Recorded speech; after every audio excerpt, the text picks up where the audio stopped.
Say sadhu, sadhu, sadhu. So dear Dharma friends, when it comes to Buddha's teaching, this samsara, the existence, sometimes when we say samsara, we always think it is endless something that already in front of us. And when we do the actions, how we can recognize that actions belong to samsara? So that actions always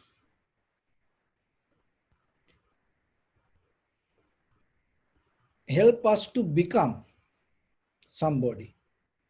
Knowingly or unknowingly, it pushes you forward to become somebody. That is the very nature of the samsara. So if you start to, if you look from the birth of the child, from that moment, see that it always pushes that life to become somebody. And it's not going to end there. Another thing is, it always depending from something. That also another nature of the samsara. So if this moment is depending from something, so that means this moment belong to samsara. And also, it always, even though it becomes something, it depending from something, and it is very limited. It's not going to be forever. It become very limited. So whatever you become, it's going to become for a very limited time. Even sometimes deities, maybe million years they are longevity, but still they're going to end that. Maybe they don't see it, and that's why sometimes they believing it has that eternal place.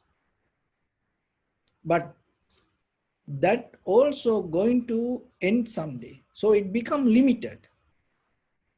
So this is the very nature of the samsara. And other thing is that, as we all know, that in the Buddhism it always talk about the suffering.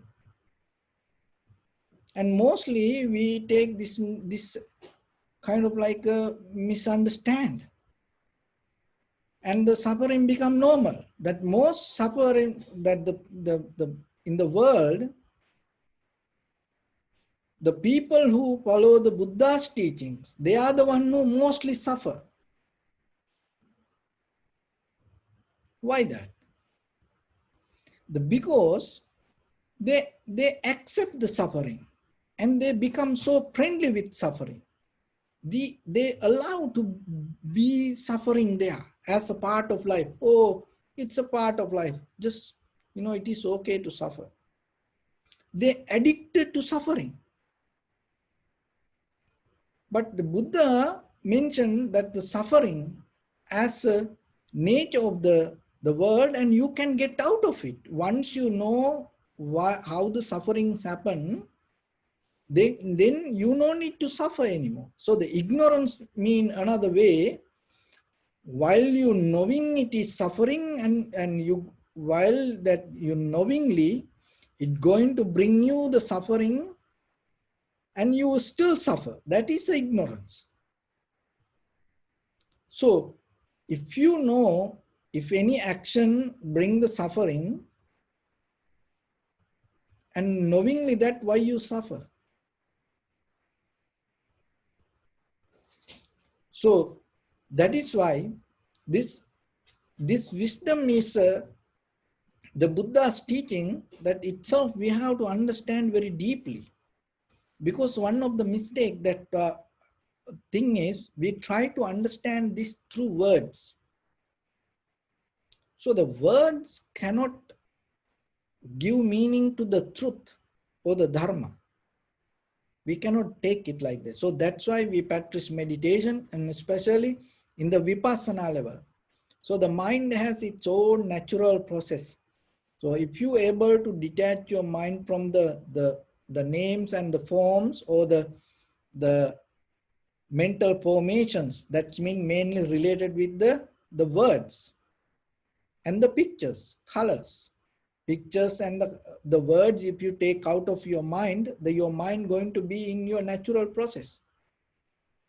So when we try to understand things through words, we cannot get the meaning.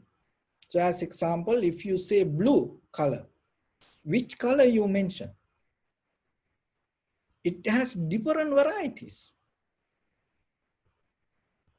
So then when you say blue color, and see this nowadays, the color chart in these computers, even this 4K or 8K TVs, how the color separation, you cannot mention this color is like this, that way.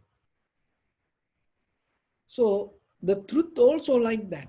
When you try to understand it by words, you cannot get the right meaning.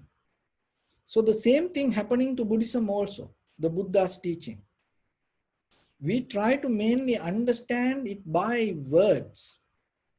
So another thing is the words has different meanings, and according to our capacity, we understand it different way. But there is a way, still you can understand it. That's why Buddha taught this. That's why all other enlightened masters and keep teaching this in the history through this 2,600 years. And not only even this Buddha, and eons backward, many Buddhas came to this world, and they keep teaching this. But it is just not by giving words, or kind of like giving lectures, or kind of like giving meanings to words. No, you take out all the the the information you collected in your mind, and then make your mind free. Then you're going to recognize it. Because the truth is very subtle, very sharp, and it is very close to us. It is not far away. Truth inherent in you. But the thing is, we have habitual patterns, addiction to go for rough, big, heavy things. And because of that, these little tiny, very close things we miss. Even the sound, that's, you know, that for our ears, there are certain that the sound vibration come. For our eyes, so there are animals, they can see better than us. There are animals can hear better than us. So we kind of like make it kind of like a rough to maintain. And other thing is, we mainly to go with the perception or the sensual pleasures. And we make the world material. Look, this material world, how this material came to the world. This everything came by out of the human hand. And why? Because they like to make it like that way. But still the nature is different. Still, it doesn't matter whatever the material things we build, we cannot beat the nature. I'll give one example. Look at the Central Park in New York. It doesn't matter how big buildings we build. There's no any building can challenge to the Central Park trees. When you look at from the sky, that piece of land in the middle of this heavy city, and hold all the powers. So then look, our forefathers, how wise they were, and how deeply they thought about it. And see that, you know, the World Trade Centers, and it already gone. But no one can challenge to that little piece of land, just the land with the little trees, that huge in the middle of the huge city.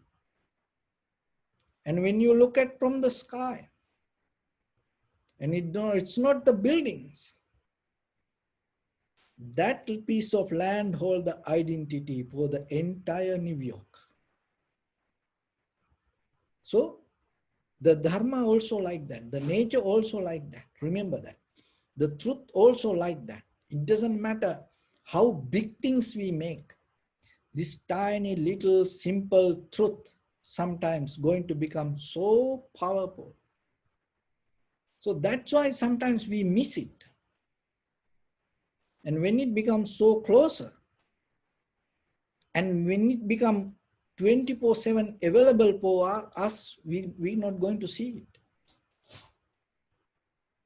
So that when it comes to this, the suffering, and we just make it normal for our life. We just allow it to happen itself.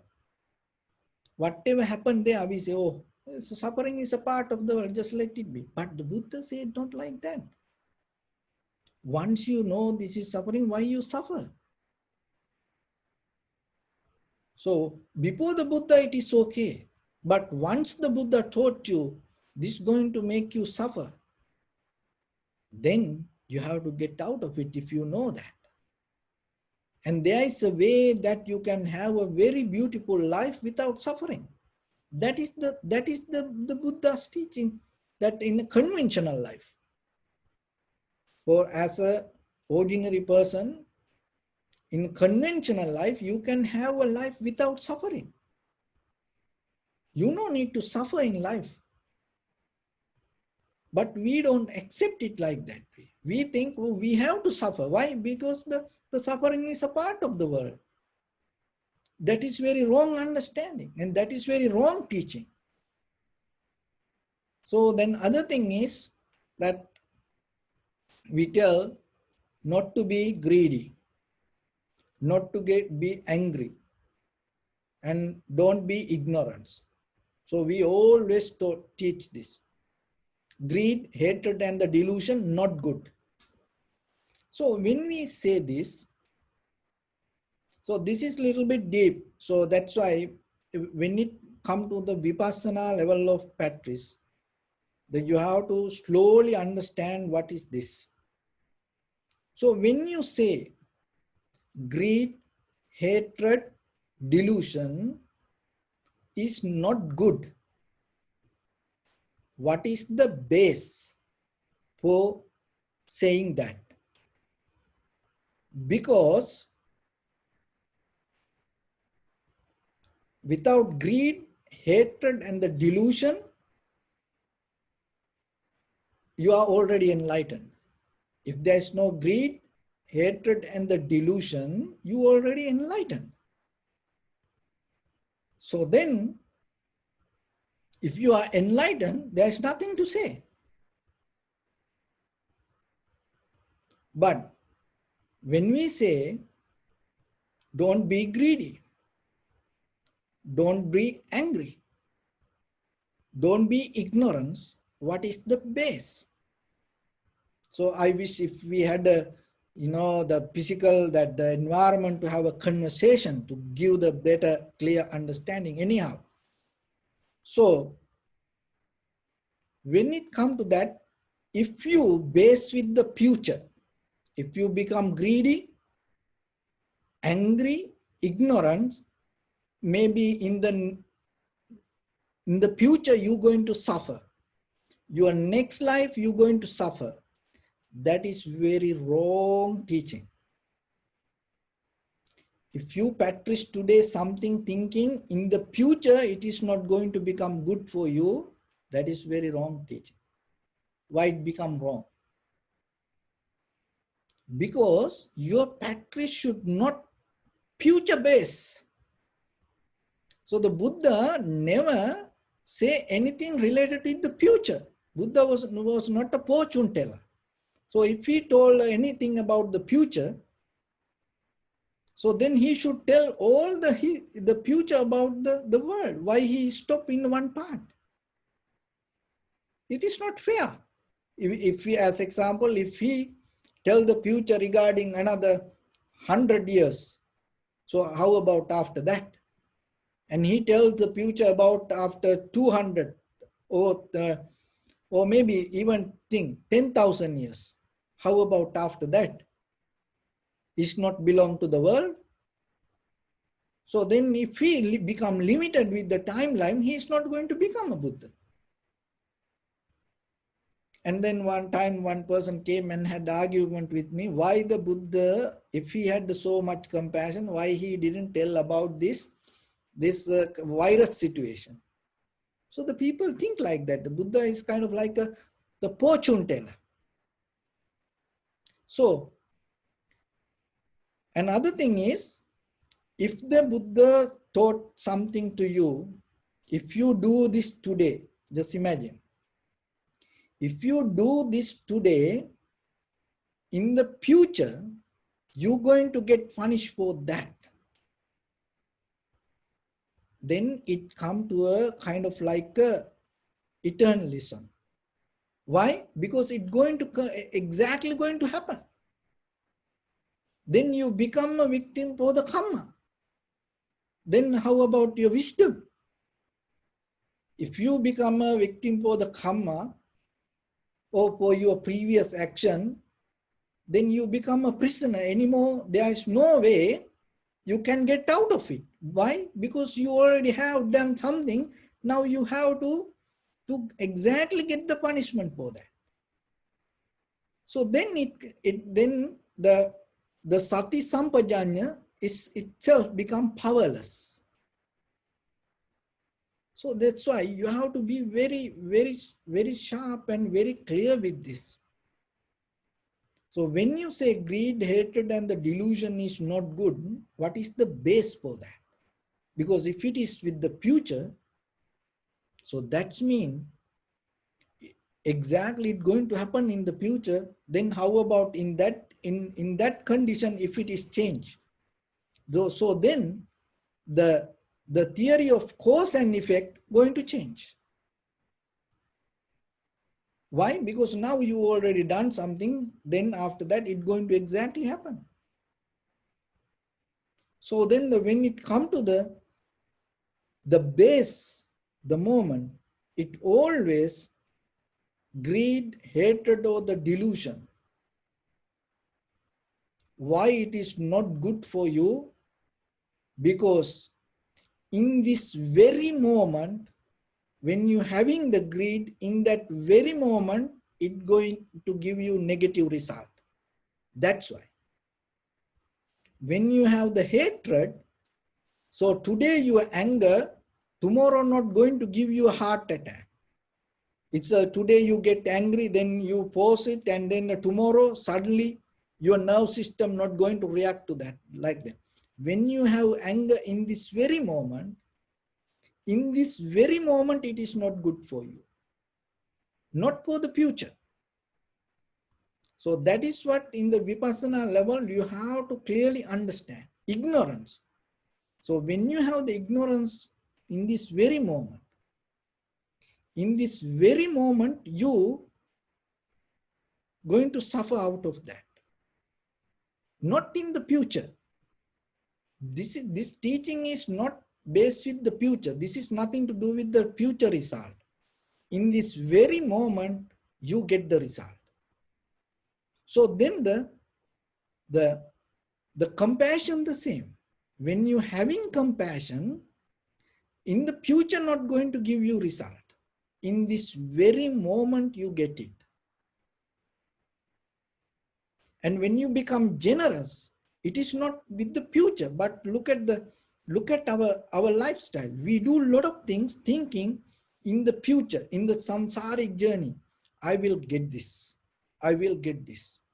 So then itself, we already bound to the samsara. So then how we even that having an idea, at least just kind of like having intention at least to end this. Because we already, our action already we develop to become. So then it is two different things. We finally pray that the look for the Nibbana, and we do all the action to develop the samsara. So then you have to remember that whatever you practice, especially with the greed, hatred, and the delusion, that all the negative results not going to come in the future. It come in this very moment.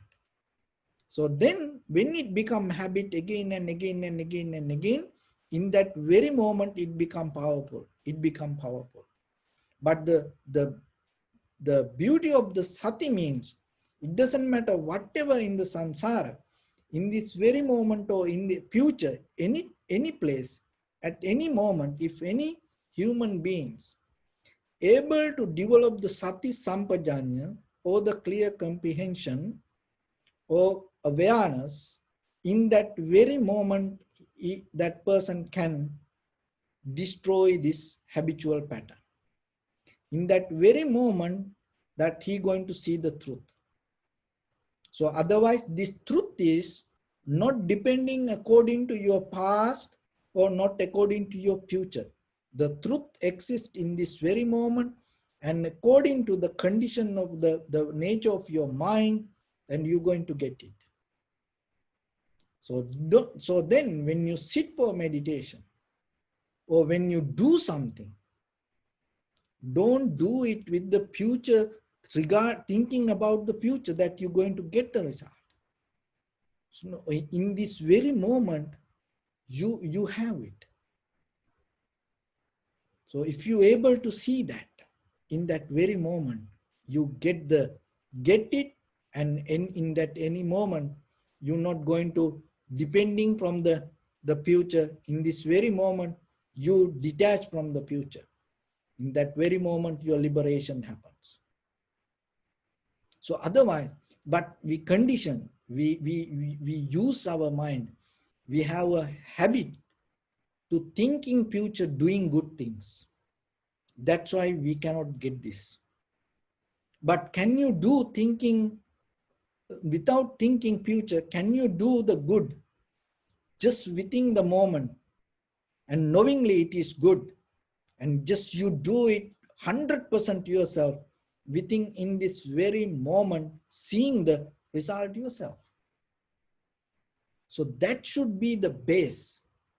If you practice, when the base become like that, and when you develop that little by little, remember, there is a moment come. You're going to really deeply get into the bottom line. So that is the moment your transformation, your liberation happen. But if you keep thinking about the future, if you're doing the good, thinking one day I will get it, it's going to get. So the thing is this, you cannot get out of it. Why? Because you are the one who build your future. Not anybody else. You are the one who already thinking, I will get this all the good. You're going to get it. Somewhere you will get it. But the thing is, that getting is not getting out. The getting is always take you in, take you in. That is the thing. But in this very moment, when you do the good, in the knowingly it is good, and when you completely come to the point to observe the moment, in that very moment, your mind has no thoughts related to the future. So in that very moment, you get the result. And in this very moment, when you become complete with that, that is your itself become your liberation. So again and again, think about it a little bit. And so don't make a mistake yourself. So the base is not the future. The base itself is this moment. This is a very risky way to understand something. It's same like. That's why that is why you cannot even the the hate anything, you cannot love anything. So as example, I give a little example to try to get this.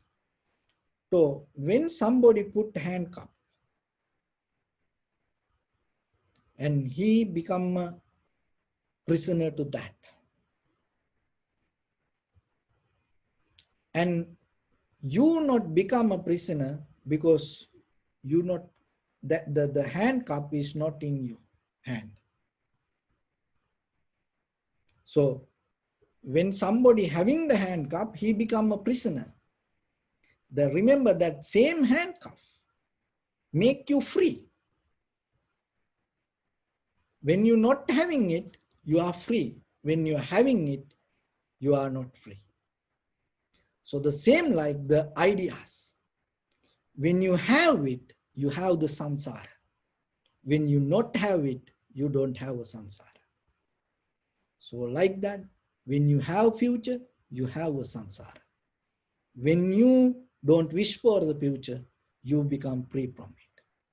Otherwise, it is not something or somewhere waiting for us and doing something, taking decisions. It's not like that. In this very moment, what you select, in this very moment, it's going to become with you.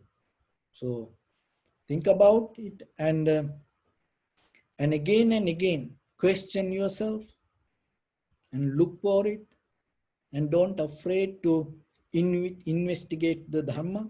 It doesn't matter whoever say, it doesn't matter how famous, and you no need to believe that. You have to question, you have to investigate, you have to have the doubt regarding that what you believe.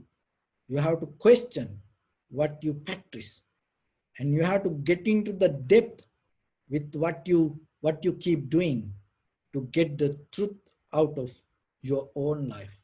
So that is the Buddha's teaching. So with that, I bless upon everyone with this good practice. May all of you be well, happy and peaceful. May no harm come to you. May no difficulties come to you. May no problems come to you. May you also have the patience, courage, understanding and determination to meet and overcome inevitable difficulties in your life. During this time period, may everyone stay healthy and safe. And finally, may all of you attain supreme bliss of Nibbana. Sabbityo vajjantu sabbarogo vinasatu mate bhavatantarayo sukhi digayuko bhava. Ittavata chammi sampadam punya sampadam sabbe deva anumodantu sabba sampatti siddhya. Sabbe bhuta anumodantu sabba sampatti siddhya. Sabbe satta anumodantu sabba sampatti siddhya. Idam me punya kammang asavakkaya vahang hotu. Sabba dukkha pamunchatu. Bless you.